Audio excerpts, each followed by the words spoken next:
Oke, assalamualaikum warahmatullahi wabarakatuh. Ketemu lagi sama saya di channel ini, masih di channel istri saya.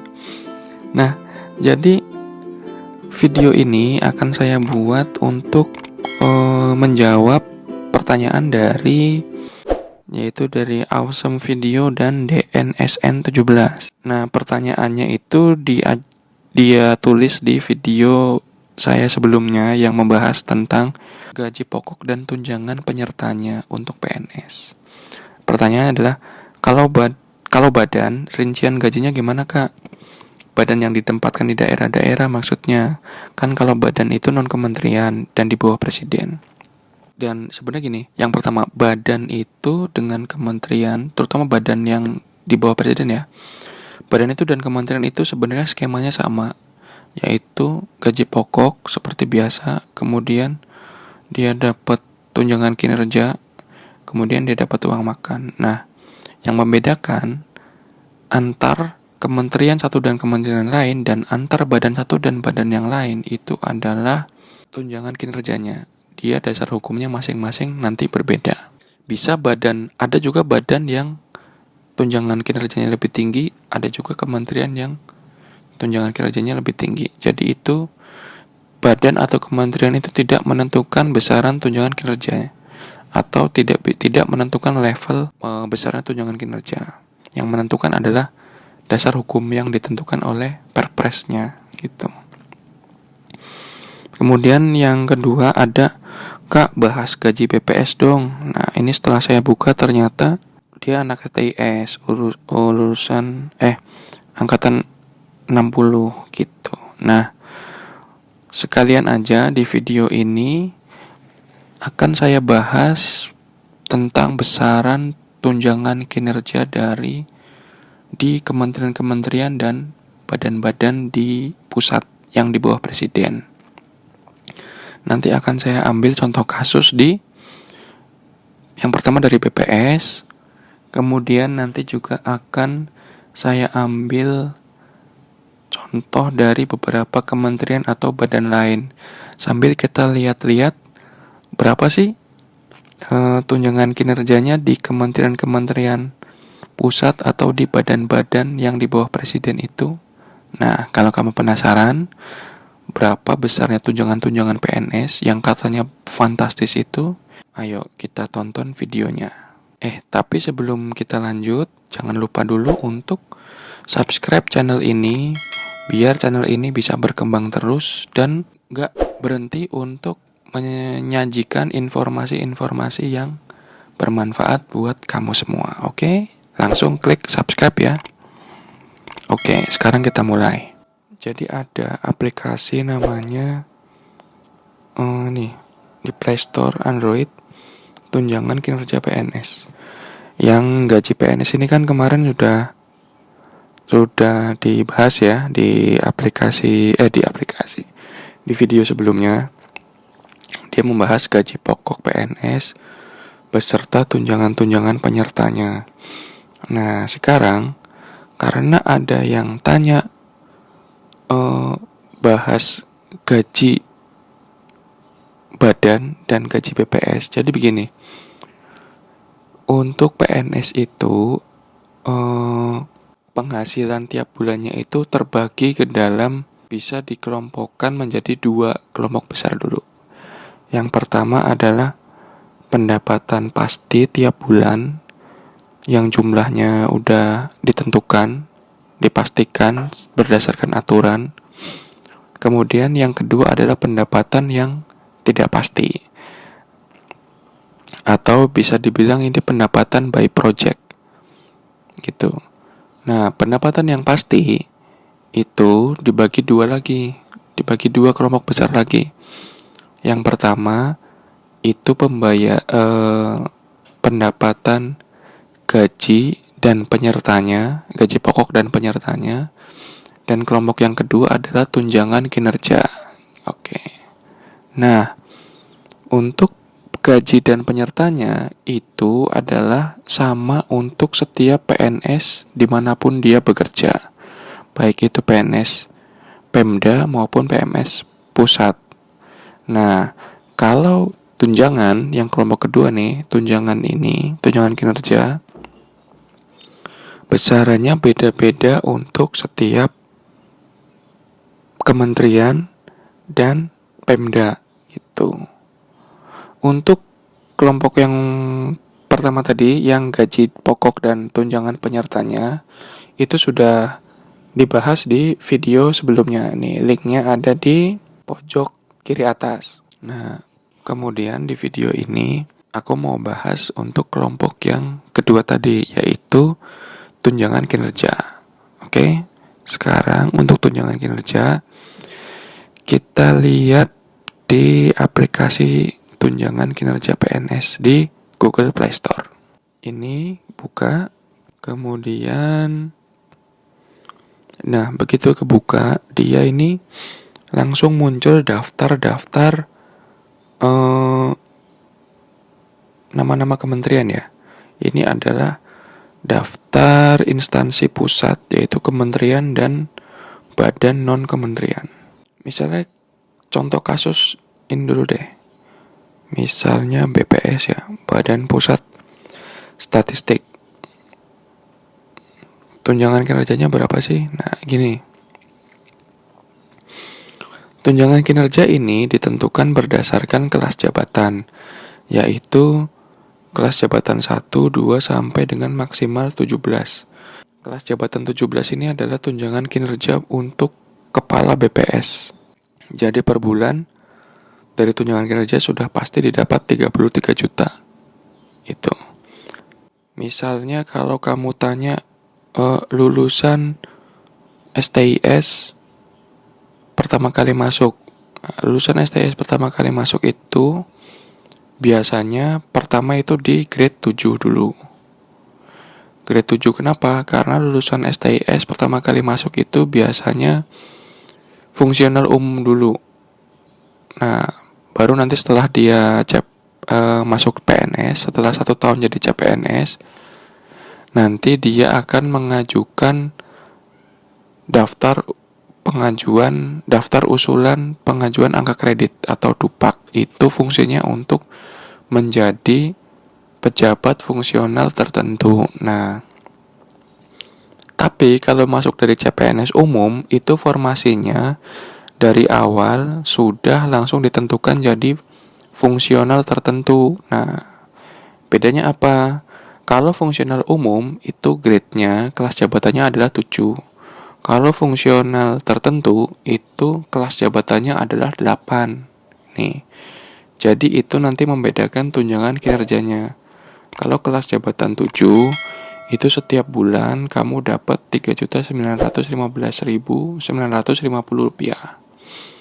Kalau kelas jabatan 8, kalau CPNS masuk ya awal itu untuk penerimaan sarjana itu jadi fungsional ahli pertama. Nah, kalau fungsional ahli pertama itu di BPS grade-nya 8. Jadi dapatnya 4595.150 gitu. Jadi sama-sama staff nih, tapi yang satu fungsional umum, yang satu lagi fungsional tertentu. Padahal sama-sama staff, nanti dia bisa aja tunjangan kinerjanya beda. Yang fungsional tertentu itu 4595, yang fungsional umum 3195. Nah, nanti kalau sudah masuk jabatan fungsional tertentu, itu kalau kamu mengumpulkan angka kredit terus-menerus, rajin, nanti akan cepat naik jabatan di ruang fungsional itu. Dari fungsional pertama nanti naik ke fungsional muda. Untuk fungsional muda itu di BPS dapatnya grade 9 alias 5.079.200. Nah, kalau dia tidak masuk di fungsional alias dia masuk di ruang jabatan struktural yang paling rendah itu di BPS itu adalah eselon 4. Nah, eselon 4 itu dapatnya juga grade 9 alias Rp5.079.000. Jadi nanti akan ada yang namanya suatu kondisi bahwa staf dengan kepala seksinya itu tunjangan kinerjanya akan sama di grade 9 gitu. Nanti dijelasin deh, aku jelasin bikin video lagi tentang bagaimana sih skema jenjang karir di fungsional dan jenjang karir di struktural. Nah, sekarang kita bahas gaji ya. Tadi berarti kalau misalnya kamu itu kerja di BPS, untuk lulusan STIS awal itu nanti akan dapat gaji pokok sekitar sebesar, kita lihat biar langsung enak ngitungnya kamu. Oke, nih gaji pokok PNS per golongan. Kita langsung masuk ke golongan 3 ya. Contoh kasusnya adalah lulusan STIS atau pegawai BPS staff yang baru masuk dan dia fungsional umum. Golongan 3A, masa kerja 0 tahun adalah dapat 2,5 juta. Oke, 2,5 juta 80.000. Kita bulatin jadi 2.600.000 deh. 2.600.000 ya gaji pokok. Kemudian nanti dia dapat lagi tunjangan keluarga, belum, kita asumsikan dia belum menikah. Tunjangan umum dia golongan 3 dapat 185.